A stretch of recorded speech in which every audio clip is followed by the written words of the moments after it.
This is the Nairobi Ideas Podcast, a podcast that gives a public platform to the Africans who are changing the world with their big ideas.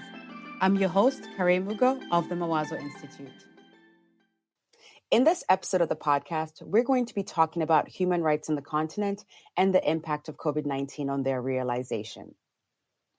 Now, one thing that many human rights observers and advocates know is that in times of crisis, the specter of infringement on human rights becomes even more likely.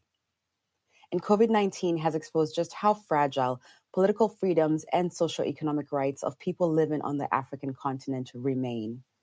Aside from the fact that millions of people in Africa lack access to basic healthcare services, during a global health crisis, that is, we've also seen governments shut down both formal and informal sectors of economies in an effort to stop the spread of the virus. The result has had a disproportionate impact on people already living on the margins and has resulted in greater income and food insecurity, pushing more people into poverty. In countries from South Africa to Kenya to Nigeria, we've seen security forces abuse their powers in the name of upholding the law. And a case that really sticks out for me was the murder of two brothers in Kenya, Emmanuel and Benson Dwiga, who were 19 and 22 when they were picked up by the Kenyan police earlier this year in August for violation of curfew orders.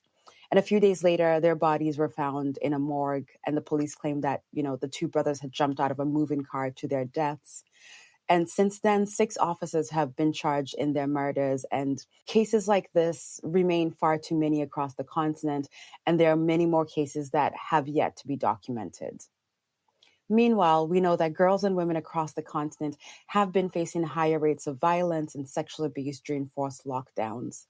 A very stark reminder that for many girls and women, home is still not a safe place. There are a lot of entry points into a discussion on the impact that COVID-19 is having on human rights in Africa. And to help us unpack this, I invited 2 researchers who are working on the front lines of human rights advocacy in Nigeria and Kenya. Welcome to the show. Thank you. My name is Anietie Ewang, and I'm the Nigeria researcher in the Africa division at Human Rights Watch. I'm a lawyer. I was called to the Nigerian bar in, I believe, 2010, or was it 2009? It's been so long, it feels like a lifetime ago. And after that, I started my career as a corporate commercial lawyer, which I did not enjoy very much. And then I made a turn to working in the human rights field, starting as a staff attorney in an organization called the Social and Economic Rights Action Center. There I carried out, lots of exciting public interest litigation, research, and advocacy on a wide range of economic, social, and cultural rights issues, such as the right to housing, the right to water, in a city called Lagos, which is Nigeria's economic capital, where these issues were really rife and quite problematic for low-income earners across board. I did that for quite a while, eventually becoming a senior staff attorney before I kickstarted my job at Human Rights Watch. I was actually reading one of your reports, and one of the things that surprised me was about 2/3 of Lagos's population lives in informal housing, and that was quite surprising. But we'll unpack the report much later on. But I'm very fascinated by this journey from law and commercial law to public interest law to research now at Human Rights Watch. And so I'm curious, what does your day-to-day look like at Human Rights Watch? With this legal background, how does this, feed into what you're doing currently? My day-to-day activities at HRW has really changed since the pandemic began last year. Essentially, my role is to document human rights abuses across Nigeria, where I focus for Human Rights Watch. And this entails going out into the field, going out to many of these places where these abuses are taking place, speaking to victims, alleged perpetrators, and really trying to understand the extent of these abuses as well as the context in which they're taking place, to be able to offer, the appropriate sort of recommendations that can work within that context. And this comprises a lot of analysis of existing legislation or the lack of, and also proffering the international best standards that are available that could be employed in these situations to actually come out with better results for citizens, and also provide the government with the sort of information that can enable them to do much better. So it's been difficult with COVID because I've had to completely switch gears in the way that I work. I cannot access a lot of the people in the way that I usually would. So I've had to come up with innovative measures to be able to conduct research and understand, what's going on in the various places that I work. But it's really a very fulfilling and exciting job, one where I get to employ my training as a lawyer, my as well as just more recent foundational knowledge of human rights in a sense of how it operates within different contexts. The exposure that working in an organization like Human Rights Watch, that is world over, provides really helps to sort of proffer recommendations and solutions that have worked in other places that might be able to work in the context where I work. So I appreciate the idea that, we could also learn a lot from what is working in other places. And it's not just about, pointing out what's broken or where the gaps are, but also looking at what is working in other places that can be applied here. Where are there laws that maybe need to be enacted? So if I could switch gears a little bit and talk about what you're finding on the ground. As early as March 23rd of last year, you were raising the alarm about, the intended deployment of Nigerian security forces to enforce social distancing measures in some of the major cities in Nigeria. And I think this was with good reason, because we've seen abuses by security forces, including the police and the military, under the cover of COVID-19, enforcement of whatever laws or mandates have been put forth by governments. And I think within Nigeria, one of those incidents that really sticks out for many of us was, what happened at the Lekki toll gate on October 20th of last year, when I think at least 12 people were killed who were protesting to end policing, I think, squad. And that made front news, and all of us got to see that. But I assume there's a lot more abuses that are happening that do not make front page news. So what kinds of things have you seen in the last year you would say are maybe tied to what COVID has created in terms of how we have to then move or not move, and the spaces we're sort of existing in? Right. So I'm just going to start from where you stopped with your remarks on the NSAS protests against police brutality, which gained international attention last year. I think one of the main things that I've noted over this year has been the fact that policing tactics haven't changed. The excessive use of force against protesters, the sort of arbitrary arrest and detention that we saw, which was one of the main reasons that led protesters into the streets in the first place, has really not changed. And we've seen also the authorities continue to use COVID-19 as a pretext to clamp down on activities geared towards supporting NSARS beyond last year, when the protests really became popular across the country. So we've seen individuals and groups who've been arrested and detained, and charges around breaking COVID-19 regulations or guidelines against gatherings have been used against them. So, I think the pandemic has just brought yet another opportunity for the authorities to reestablish old practices that threaten rights. And it is one thing that we've raised within the Nigerian government, and also pushing forward in our advocacy internationally, to say that the pandemic should not be a pretext for more human rights abuses, especially in the wake of the protests against police brutality that really shook Nigeria and I think made a mark in the world. If I can shift maybe to then what we're seeing outside of, I guess state-sponsored violence by, security forces, I think COVID-19, just by the nature of its epidemiology, has had far worse impact on people already at the margins of society, because we're talking about, the need for social distancing. We're talking about people needing to wash their hands, which means access to, soap, money to buy soap. It means access to clean water and a constant supply of water. My understanding is that, people already living with disabilities, or the poor, or the unemployed, the unhoused, the elderly, for instance, have been worse affected. Can you share some of the highlights of the brief that you published, which was exploring the impact of the COVID-19 pandemic on people living in poverty in Lagos? Absolutely. I think that when the pandemic first broke out in early last year, one of the things that quickly came to my mind was the fact that some of the measures that the authorities were employing in trying to curb the spread of the virus could potentially be catastrophic for many people in cities like Lagos, which, as you've mentioned, has a high poverty rate, and where most people work in the informal sector, and any sort of disruption to their daily livelihoods really is devastating for them, because it means that they cannot meet their basic needs. So as I started to really wrap my mind around this, I decided that it might be a good opportunity to look into what this means for people beyond the things that have come to my mind. And of course, it turned out to be even much worse.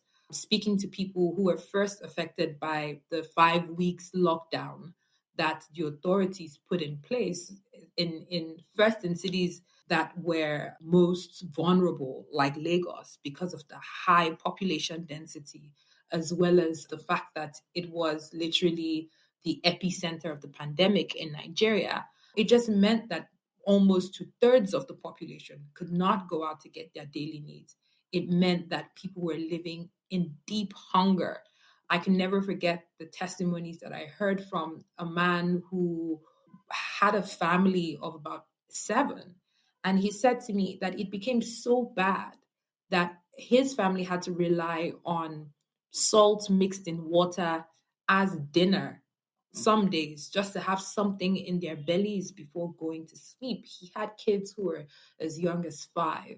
And what that meant for me was just the fact that, society, in trying to curb a health pandemic, had, created another big problem, essentially because we did not have the sort of stopgaps to ensure that citizens would not be left worse off by the measures that are being employed to curb the spread of the virus. And that sort of took me into a deeper dive into social protection mechanisms and their availability or lack of availability in Nigeria, really trying to access the level of their impact, if at all, in ensuring that families do not go hungry. So, really critically analyzing what sort of social protection mechanisms were available before the pandemic, how they were employed during the pandemic, and whether or not this was effective. And my findings were not very encouraging.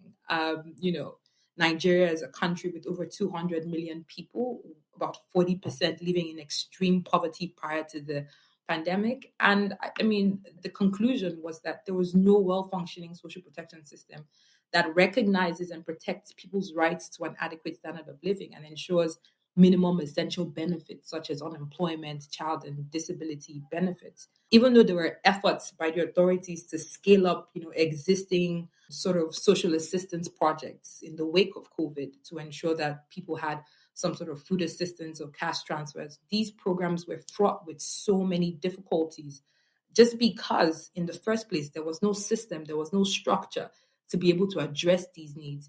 So the government came face to face with the problem of trying to rapidly expand these programs during a pandemic, it was really difficult. Very little, very, very little people got any sort of assistance in terms of food assistance or cash transfers. And that has been the reality for many families. I very much appreciate that you're pulling out this notion that we just do not have social protection safety nets to the same degree that, places in the US or in Europe have, where you can enforce a lockdown for 5 weeks and that people are going to continue being paid by their jobs, and that there's government assistance for, food and transport, as you mentioned. And so what I'm gathering from all of this is sort of a limitations of language in terms of how we are talking about the pandemic on the continent. It's one thing to talk about infections and vaccinations and death rates, but there's a whole other untold story of what it means to live through COVID-19 and how people are surviving or barely surviving. So I could talk to you for so long about this report. Instead, I'm just going to ask our listeners, please go find this report. We will have a link to it in our show notes. I think it's very important reading, very crucial reading, very moving stories around what is actually happening in our communities. And while this is focused in Nigeria, I do think that what you find applies to very many other places on the continent. COVID-19 is really not going away anytime soon, right? It's kind of here to stay. And Africa's got, I think, one of the slowest, if not the slowest, vaccine rollout.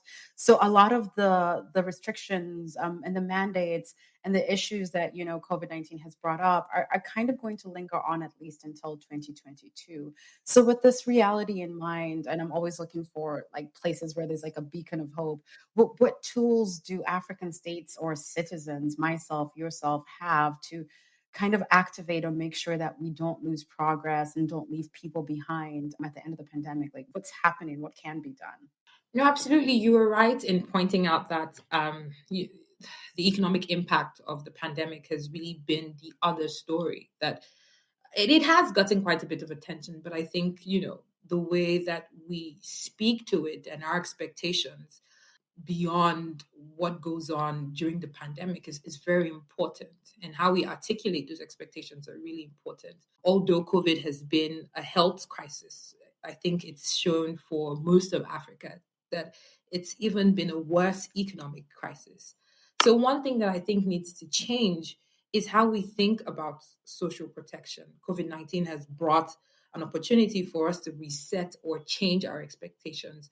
We need to fight the idea that if you live in a lower or lower middle income country, you cannot rely on your government to support you if you lose your job or to help you raise your children if you do not have the economic capacity to do so. We should certainly not accept that on equal status quo. And I think the human rights framing is a really powerful way for shifting those expectations because it makes clear that the right to social protection and to an adequate standard of living are fundamental human rights, whether you live in higher income countries or not. So we need to push for African governments to incorporate the right to social protection into their own constitutions or legal frameworks and reset expectations by integrating legal requirements for governments to realize minimum essential benefits for everyone who needs them to achieve an adequate standard of living. The question really should not be how do we fund this or is this really possible, but it should be how do we ensure that people can actually access social protection. And of course, this opens up the conversation to other things like funding for social protection, which I believe can be addressed in many different ways with the help of the international community and with our governments being more critical in the way that they approach this discussion and finding resources within our own pockets to be able to do this if they find it to be a priority, which it should. I have one more question. What is an adequate standard of living? What are we talking about here? Well, I mean, it's basic, right? What are the things that an individual needs to survive and live in dignity? So it's water, access to water, access to food, shelter. But I mean, in our context, I think that these are some of the most essential things that our governments should be able to ensure within the context of an adequate standard of living. We really appreciate you coming on the podcast and talking about your work and what is happening in Nigeria. And we want to encourage people listening. There's a challenge that has been posed. What are we going to do to hold our governments accountable to the fact that they are required? There is a requirement to ensure that their citizens have an adequate right to life, right? So, what are we going to do? That's the question that we're left with. Thank you so much again for being on the podcast. Thank you so much for having me.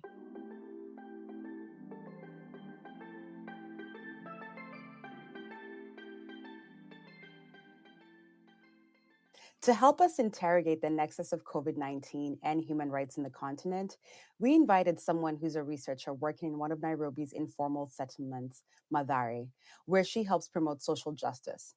Madari is home to an estimated 500,000 of Nairobi's residents and remains one of the capital city's most chronically underserved and under-resourced neighborhoods. Thank you so much for being on the podcast today. Can I ask you to introduce yourself to our listeners, please? Thanks, Karen. My name is Wangui Kimari, and I'm the Participatory Action Research Coordinator at Mathare Social Justice Center. I'm also a researcher.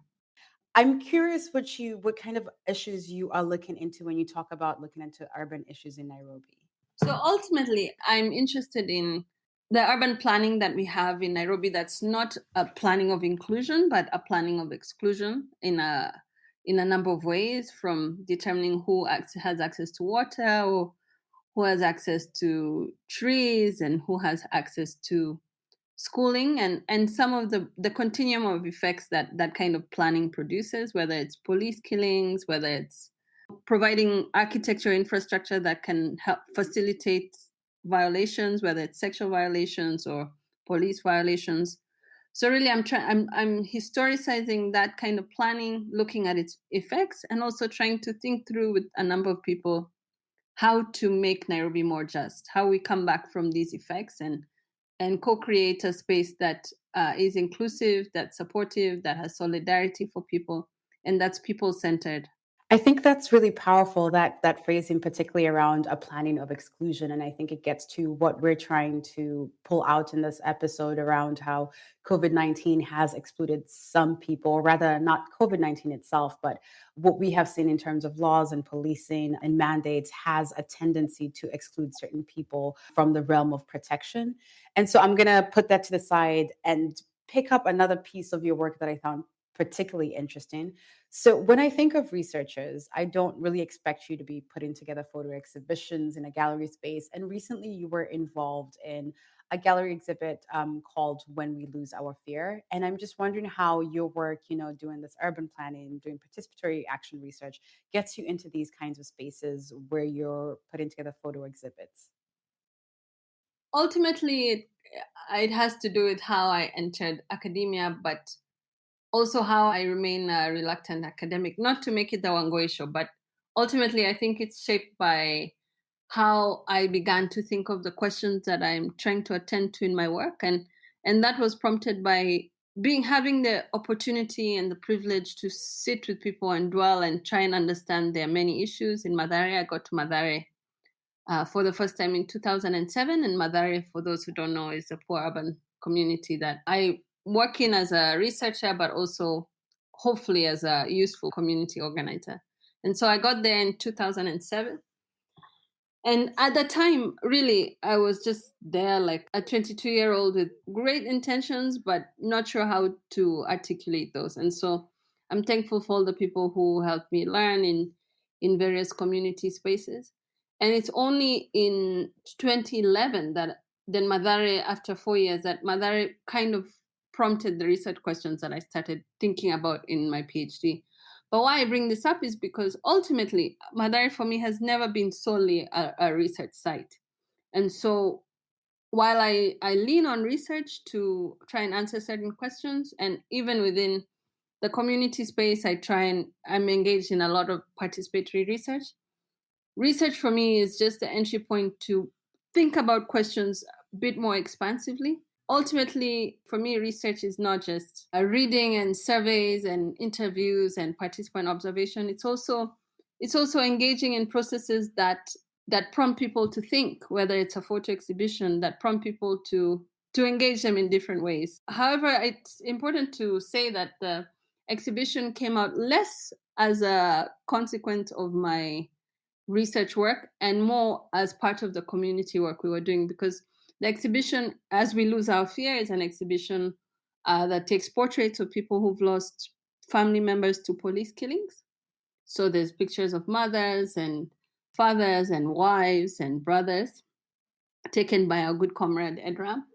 And in many ways, the pictures do what our research work can do, or what a protest can do, is that it brings front and center the family member who has been bereaved, but also because we've just been told that the people who are killed are thugs or criminals, and in highlighting their family, in highlighting that they were cared for, but also these pictures also highlight the gendered effects of police killings, and that it's mothers who are left to deal with all of the aftermath and all of the problems that come with police killings. So it brings to the fore all of these questions, and pictures for sure do this a lot more viscerally, a lot more personally than research work does. And so just to reiterate that really this photo exhibition came out more as a consequence of community work, but it also allows us to, just like research, ask questions and perhaps engage people at a deeper level than say a report. I could not agree with you more in terms of, that we need all of these different ways to access the issues that we're talking about. So it can't just be a report or activism on the street. And so how do we then and awaken people, another sense or feeling of the injustice that you're talking about, of how gendered these issues are, of what it means to actually lose somebody to police violence. You said that you work as a participatory action researcher for the Mathare Social Justice Center. Briefly, can you tell us what the Mathare Social Justice Center is about? And then after that, I'm really curious to know, what you have been seeing in your work at MSJC in the last year around how human rights are being impacted in the Madari community. Sure, Kare. So MSJC or Mathare Social Justice Center came up really in 2014, late 2014. And it was formed by activists, really friends, really, and then also me, who's a friend, but not from Mathare, who came together because, to be sure, civil society work going on in Madari, but it wasn't addressing many of the real questions that people are asking. For example, why are we being killed? Or why are we being killed like cuckoos or cockroaches, like some mothers are asking? And so we came together to do social justice advocacy and documentation of human rights violations. Also, because by documenting these violations on the ground in a participatory manner, then the contentions or the cries or the demands that people were making could not be ignored, and they wouldn't be called liars if they showed up with, for example, a list documented well of people who'd been killed by the police.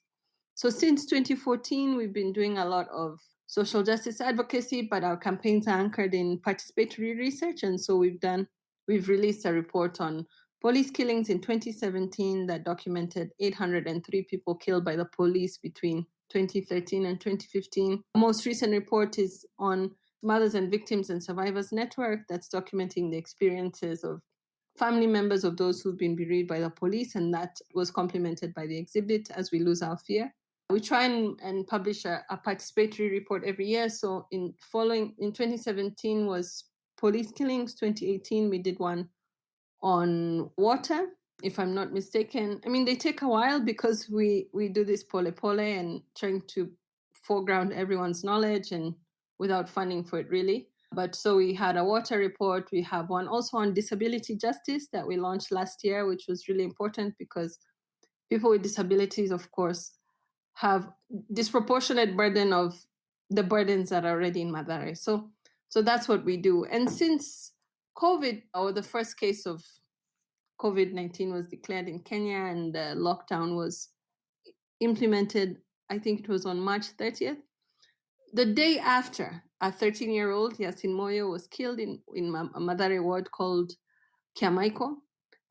He was just on his balcony 20 minutes after the curfew, but on his balcony watching the police militarize their ostensive curfew implementation. And he was shot twice or more, if I'm not mistaken. And so since we've seen that COVID becomes less about fighting a disease than more about militarizing people's lives and or weaponizing COVID. For sure, this COVID is a very big issue. That's not what we're saying, that we're downplaying the pathogen or we're downplaying the disease.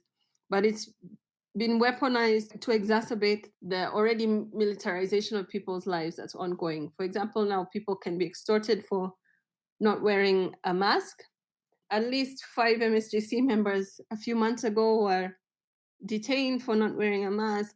And so it's become another way to really surveil and police the lives of poor people, unfortunately, whether it's because of the curfew or whether it's because of masks.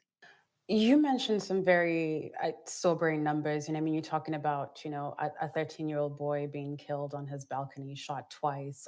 You're talking about 803, known killings in a span of 2 years, and it's quite worrisome what else exists outside of the realm of what you are documenting or what other activists or people on the ground are documenting. And one of the things that has been reported on severally over the last year is exactly what you're talking about, how the police are using COVID basically as a cover for all sorts of violations against people. And I remember at the same time that you're mentioning when Yasin Moyo was shot, there was also, I think people commuters were trying to get back home in Mombasa at Likoni Ferry. And there were all these videos that emerged of people just being beaten mercilessly by the police. And so aside from, Yasin Moyo and mentioning, the Madari social justice workers who were also detained, is there a trend that you have seen in the last year? Is there an uptick that we can look at and say, okay, beginning in March 30th, we started to see a 10%, 15%, whatever it is, rise, or that we, started to see new kinds of violations taking place? I guess if you could just reinforce that for me. So that's a great question, Carrie. And to be sure, Madari, as other poor urban settlements in Nairobi and across the country, are sites where lots of violations are allowed to happen. So whether it's the structural violations that deem a population not valuable enough to have proper housing or to have water, even if the settlement has been there for a long time, or to have proper sanitation. So we have those structural violations. But we also have the everyday hyper policing of poor people that takes place. And COVID gave another reason for this hyper policing. So while it did not prompt new kinds of violations, it exacerbated ongoing violations. I don't know if you know what I mean. So, and it was quite inordinate. The extortion for masks has increased, so it provides another reason for police to ask for bribes. Already in place, there was an informal curfew, so usually young people were not out by 9, but this now became 7 p.m. because of the curfew.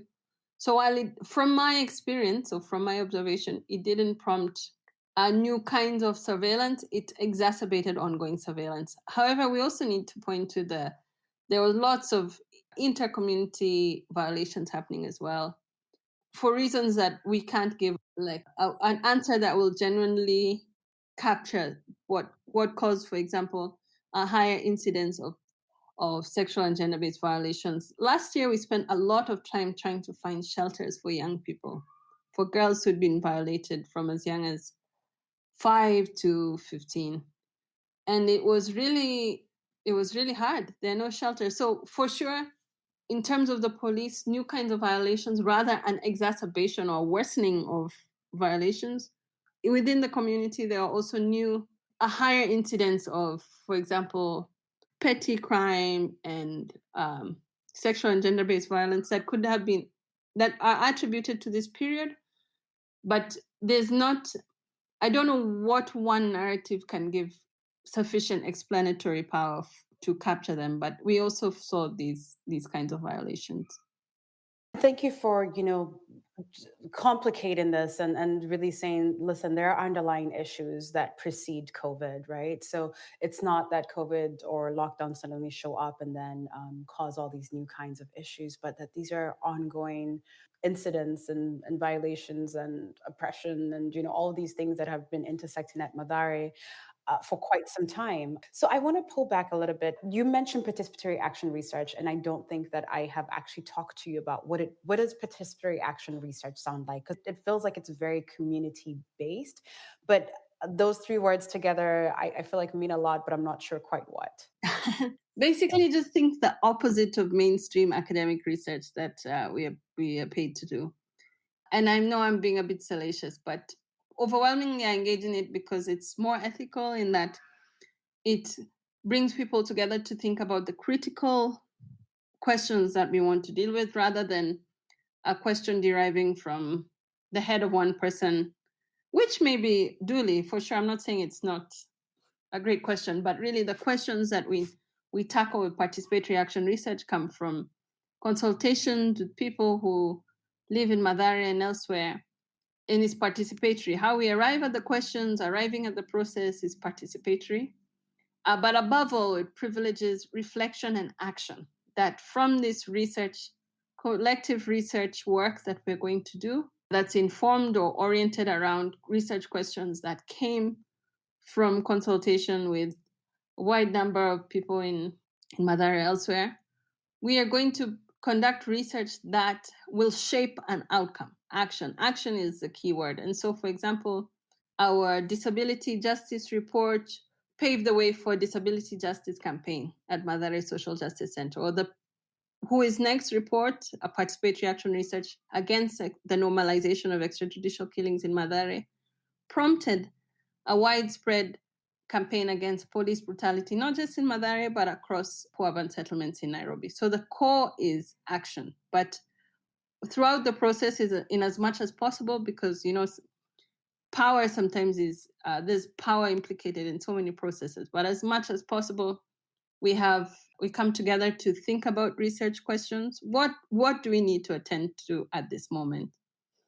And the process, how we go about doing the research goes through a back and forth with people. We emerge the process collectively, and we reflect. We're always reflecting along the way. But above all, what we center is action. We don't want to be an NGO who just writes a report that goes to, because we're not an NGO, but people who just write a report that goes to New York and dies in some repository somewhere. We wanted to mobilize action. And I think what we can say about our reports, because they come from this process, then there's a lot of ownership at the community level. People keep those reports to refer to, and then they take on a life of their own, in that they're used in other social justice work or social justice processes. So I just have one last question. So you are currently a junior research fellow at the Institute for Humanities in Africa, which is based at the University of Cape Town. And the goal of this institute is basically to nurture critical debate in the making of democratic citizenship. So within this context, and this is a question we like to ask all our guests, what is your big idea for how your research can contribute to these ideals? Honestly, Huma, for me, is a really great Pan-African supportive space. And the orienting questions around Huma is, what does it mean to be human? What does it mean to be human, not just in Africa, but around where we're thinking about these questions of being human? And I really appreciate that kind of orientation, because it allows us to ask critical questions. We're not asking, how do we become the best research institute and get $100 million from whoever? So we just do research to make sure we get that. But the core motivation for Huma is thinking about these questions, but also creating a Pan-African space that thinks through this from different Pan-African spaces or different African contexts. And so I think that the research we do in MSJC has a lot to contribute to Huma. The research that I'm now able to do, because thankfully I have a job, hopefully can contribute to those questions about what does it mean to be human, and how can we think the human through Africa? Those are the two orienting questions I feel are central to Huma's space. But it's really become, not to plug Huma so much or give it such a love fest, but it's really become every week there's lots of different scholars from Africa and the diaspora attending to these overriding questions. What does it mean to be human, or think the human through Africa? Oh, Wangui, that is so beautiful. What does it mean to be human and think the human through Africa? Particularly that second part of that statement is so powerful. And for our listeners, HUMA is the abbreviation for Institute for Humanities in Africa. We're going to have links to not everything, but a few of the reports that Wangui has mentioned. We'll have links of those in our episode notes. Thank you so much for joining us today, Wangui. So that's Wangui Kimari, and she straddles this very fascinating line between researcher and storyteller. So aside from her work as a researcher with the Mathare Social Justice Center and at the University of Cape Town's Institute for Humanities in Africa, Wangui also serves on the editorial board of Africa as a Country. If you have yet to visit Africa as a Country, it is a media site of opinion, analysis, and new writing on and from the African left. It was founded in 2009. I suggest you go check it out. It's got lots of really fascinating articles and contributors. Now, as noted in our discussion, Wangui Kimari also served as the Mathare Social Justice Center exhibition coordinator for the photography exhibit on police brutality, which they dubbed As We Lose Our Fear, and that opened at the Circle Art Gallery in Nairobi in July of this year. So I think Wangui, for me, one thing that I'm just very attracted to is how really she exemplifies what science and research is about, which is just about really following and nurturing your own natural curiosity. What things do you want to know more about? What questions do you want answered? That's really what it's about. To find out more about our guests, find links to information shared in this episode, or to listen again, you can find us permanently on the Nairobi Ideas podcast page at mawazoinstitute.org/podcast. You can also subscribe to the Nairobi Ideas podcast on YouTube, iTunes, Spotify, Stitcher, Google Play, or wherever you listen. The Nairobi Ideas podcast is brought to you by the Mawazo Institute, a Nairobi-based research organization that is focused on female thought leadership and public engagement with research. New episodes drop once a week on Thursdays. Till then, from all of us here at Mawazo Institute, bye and keep it nerdy.